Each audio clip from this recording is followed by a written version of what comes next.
everybody, it's Monica from tlcmonica.com. On my channel you will find different videos from teaching online, how to grow your brand as a teacher, all the things about being a mom, and something I just recently added, which is my health and fitness journey. If you want to reach out to me about any of these topics, please feel free to comment below or send me an email. Today I want to talk about why some people are super afraid to work for Outschool. I've seen a few people who would be really great teachers, but they shy away because they are stressed out about putting a class together by themselves. It really isn't as hard as it seems. I promise, if I can do it, someone who doesn't have a real teaching background, then so can you. First, yes, there's tons of different types of classes that you can put together. There's semester-long classes, ongoing classes, multi-day classes, but you can also just do one-day, one-time classes. So depending on the length that you want to do, whether it's to teach for 30 minutes or an hour, you only need enough material for that amount of time. And that's actually what I would honestly recommend when you're just starting out. It's a great way to get your feet wet. Okay, so how do you plan? Here's an example. If you want to teach sight words, and let's say you want to teach for 30 minutes. Okay, so get together about 20 words, and that'll get you started.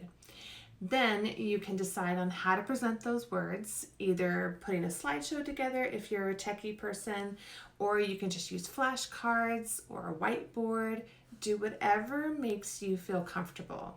After you do that, you can run through what you'll say, how you'll teach it, in order to get your timing down. So you'll do a run through, time yourself so you can have an idea. And a tip is to have a little extra in case your students end up flying through the content. And if you don't need it, great. What I do personally is I have an extra 5 to 7 words ready to go in my presentation at the end. And I also have a list of about 5 to 7 questions that I ask the students throughout the class. This way, if class is running a little fast, I can ask these questions randomly throughout class to stretch out the time. Another tip of starting out is to teach even if it's just to one student, because sometimes you'll only have one student sign up. This is a great way to practice. I personally also send a message to the parent to let them know that their child is the only one signed up for the class, just in case they want to switch to a class with more students. Also, you should remember that once you create the content for this class, that's it. You are free to teach as many times as you want, and that way you're only putting in the work that first time, unless of course you want to make changes later on. That's totally your call. Now, if you're having a hard time coming up with ideas, just kind of like think back to when you were in school and what you enjoyed learning about. That is where I got a lot of my book club ideas.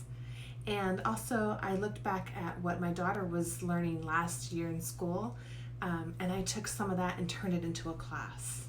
Also, you can turn some of your hobbies into a class, like art and cooking, anything like that. There are tons of ideas out there. You just need to take a few minutes to really think about what you would enjoy teaching. Even if sight words sounds like a great idea, but you end up hating it, don't do it. If you want my help or want to run an idea by me, please feel free to reach out to me. Okay? Catch you later.